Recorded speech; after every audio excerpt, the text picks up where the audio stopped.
안녕하세요, 여러분. 드디어 2부입니다.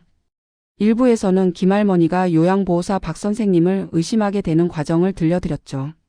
과연 박 선생님이 정말 할머니의 물건을 가져간 걸까요? 아니면 다른 이유가 있는 걸까요? 오늘 밝혀질 진실은 정말 충격적일 거예요. 끝까지 들어보시면 인생에 대해 정말 많은 생각을 하게 되실 거예요. 미영 씨는 며칠 밤을 고민한 끝에 박 선생님과 직접 이야기해 보기로 결심했어요. 어머니의 말씀이 사실인지 아니면 다른 이유가 있는지 확인해 봐야겠다고 생각했거든요. 하지만 어떻게 말을 꺼내야 할지 고민이었어요. 만약 박 선생님이 정말 결백하신 분이라면 얼마나 상처를 받으실까요? 그렇다고 이대로 넘어갈 수도 없었어요. 미영 씨는 최대한 조심스럽게 접근하기로 했어요. 직접적으로 의심한다고 말하기보다는 어머니가 그런 말씀을 하신다는 식으로 이야기하기로 했죠. 드디어 박 선생님께 전화를 걸었어요. 전화를 거는 손이 떨렸어요. 이 통화 한 번으로 모든 게 달라질 수도 있었거든요. 박 선생님은 미영 씨의 이야기를 듣자마자 깜짝 놀라며 강하게 부인했어요.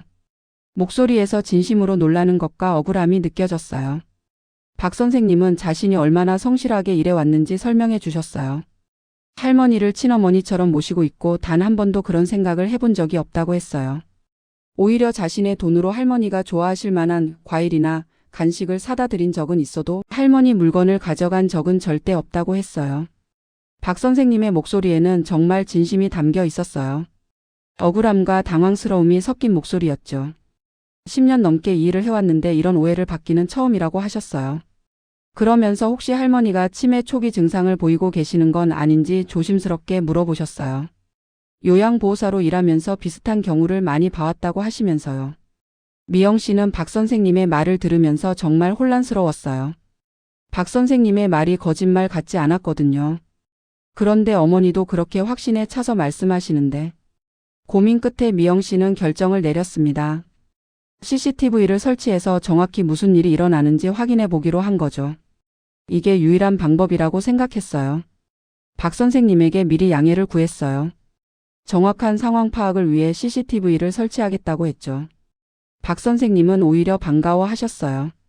자신은 떳떳하니까 언제든지 괜찮다고 오히려 오해가 풀릴 것 같아서 다행이라고 하셨어요. CCTV는 거실과 부엌 그리고 할머니 방 앞 복도에 설치되었습니다. 할머니에게는 집안이 걱정되어서 설치한다고만 말씀드렸어요. 다행히 할머니는 별로 신경 쓰지 않으셨죠. 미영 씨는 일주일 정도 지켜본 후에 영상을 확인해 보기로 했어요.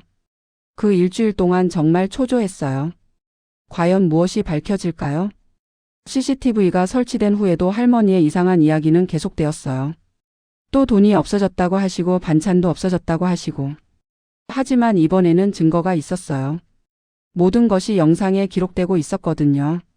박 선생님은 평소와 다름없이 성실하게 일하고 계셨어요.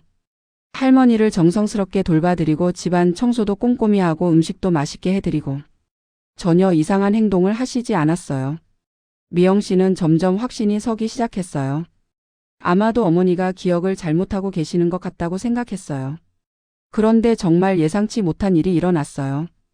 일주일 후 미영 씨는 드디어 CCTV 영상을 확인해 보기 시작했습니다. 처음에는 별다른 이상이 없어 보였어요.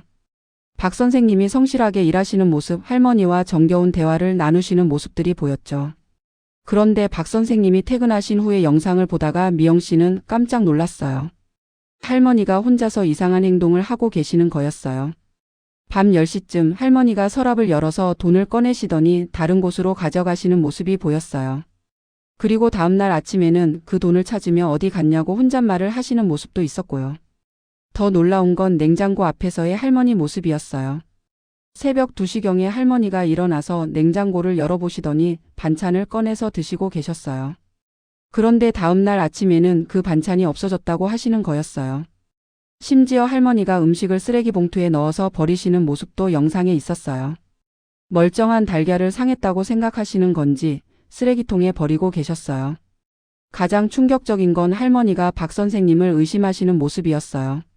박 선생님이 청소를 하거나 요리를 하실 때 멀리서 지켜보시면서 뭔가 가져가는 건 아닌지 확인하시는 모습이 영상에 찍혀 있었어요.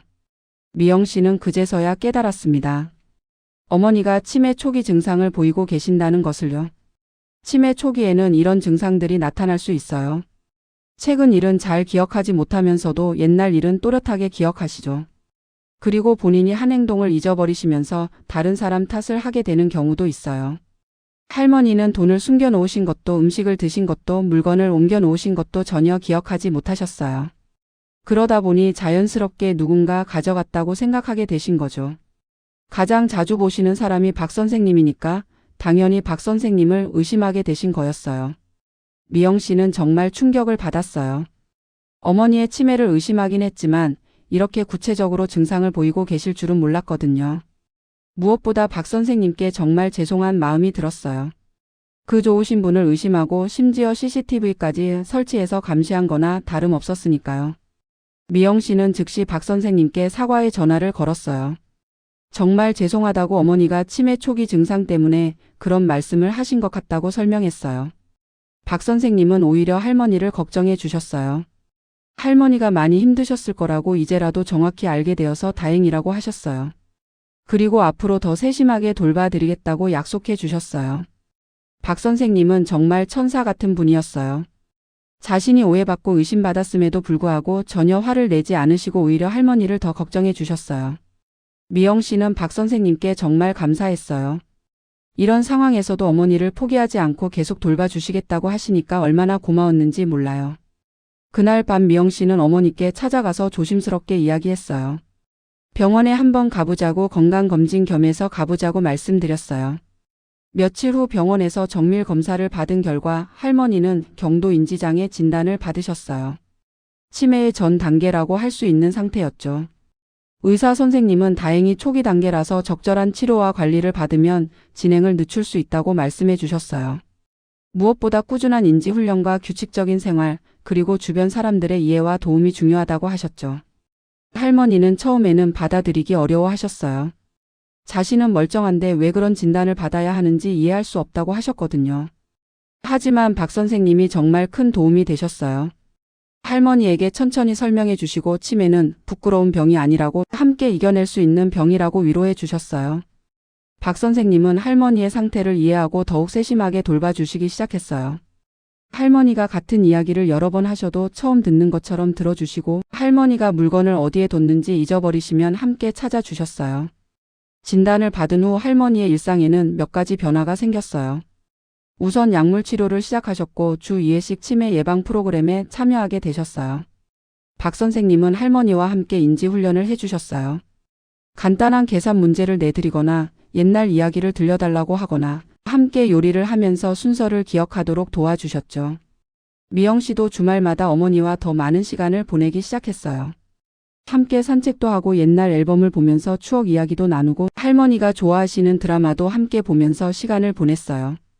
할머니의 의심 증상은 점차 줄어들기 시작했어요.